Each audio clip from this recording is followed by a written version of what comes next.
Why I question pain, movement, and the way we're told to live. Now let's think for a second. If pain were damaged, then that would mean half the population would be disabled. But they're not. Most people think pain means something is broken.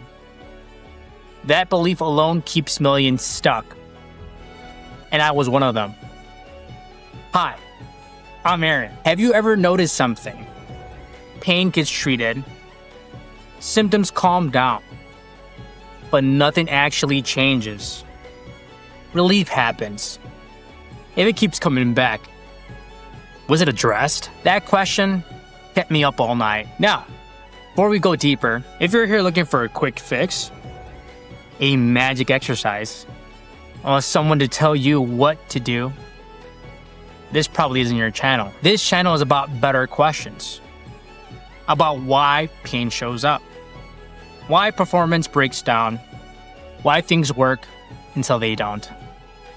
If you're a patient who's tried everything, a student who feels like something in the model doesn't fully add up, or a practitioner who knows there's more depth available, this is for you. Now, we all have been to that doctor's office. You all sat in that office, doctor across from you, scan in hand.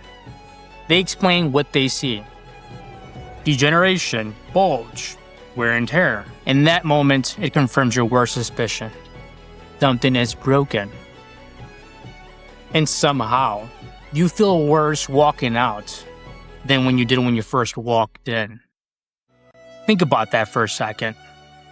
Everything was fine. Image, now I feel worse. It's an identity. It's confirmation. Am I breaking down already? Is this my new normal? But see, here's what started to bother me.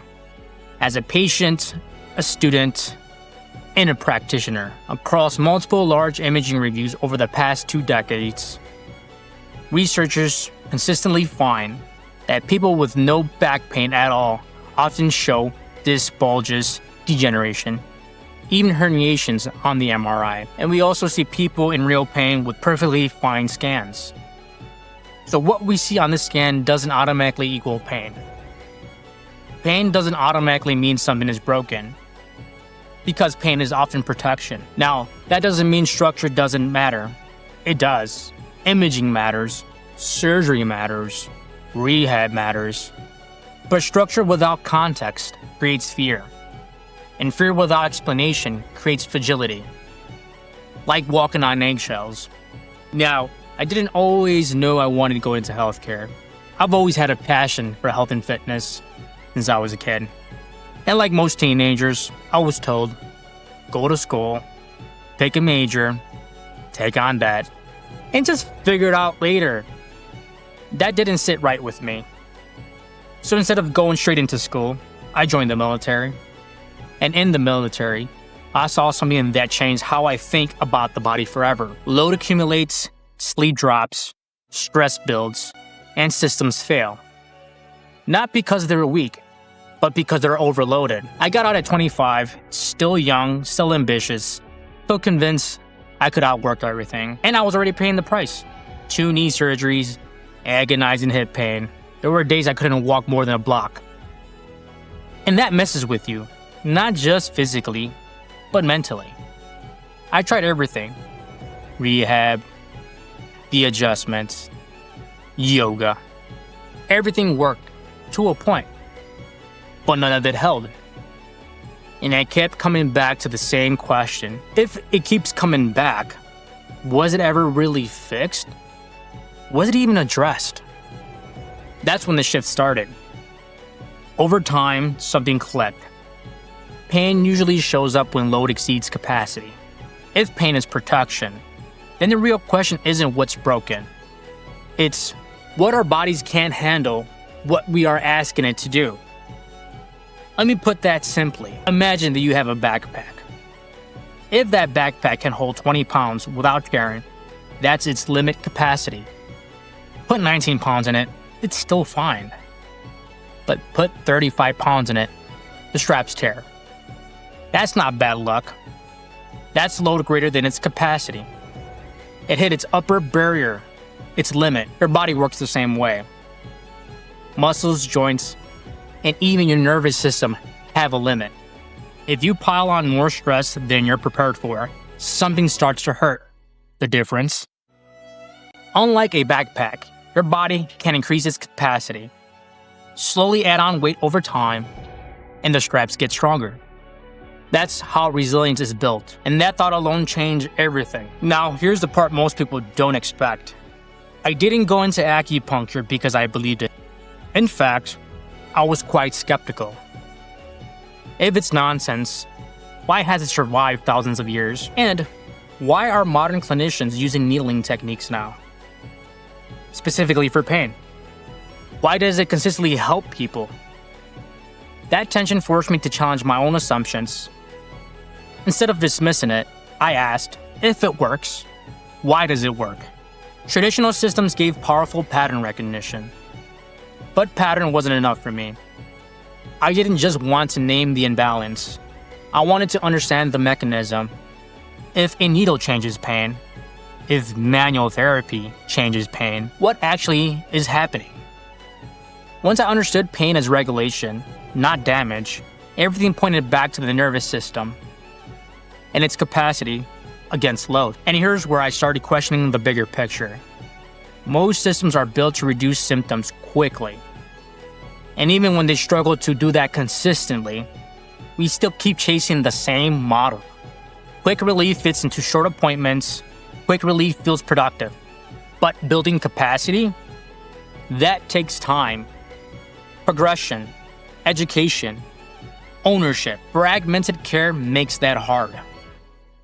You see one provider for adjustments, another for a rehab, another for stretching, another for acupuncture. Yet it is all manual therapy and it's all movement, but given in pieces. Everyone has an answer and everyone is good at what they do, but no one owns the progression. No one explains how it all connects. You start to feel like a number, a knee, a back, a diagnosis code, not a system adapting under load.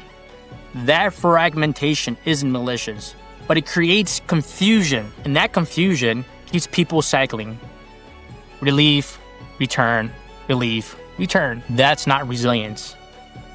Heck, that's not even maintenance. That's guessing. All of that led me to one standard. Relief is not resolution. If it doesn't hold under load, it doesn't change. Structure creates freedom. Those became my non-negotiables for me. As my thinking evolved, I realized my scope didn't fully match the depth of the work I wanted to do. I needed structural assessment, imaging literacy, course application under load, clear progression models. I didn't want my impact limited by a title. That's why I created this channel. This channel isn't about tearing anything down. It's about refining language, connecting pattern with mechanism, load with capacity, relief with progression. If you ever felt like explanation didn't match your experience, you're not crazy. You're just ready for better questions. That's why I'm calling this channel TooTense.TooGritty. Because tension isn't the enemy. In biology, tension creates structure, tensegrity. Too little tension, things collapse. Too much unbalanced tension, things break. But structured tension creates resilience. And grit is not grinding yourself down. It's staying in the process long enough to adapt. TooTense.TooGritty. Structured tension, long-term resilience. Now, I must put a disclaimer out there. I am not a medical doctor. This is not medical advice. It's my perspective. It's my experience, my interpretation of the research. Questions I've wrestled with as a patient, a student, and a practitioner. If something resonates, use it as a framework, not a prescription. This channel is not someone just teaching you, or someone who has it all figured out, or someone who's just teaching you random facts about literature without having no way to apply them. This is also not going to be some boring lecture or some philosophy club. That's why I will always preface the context and label them.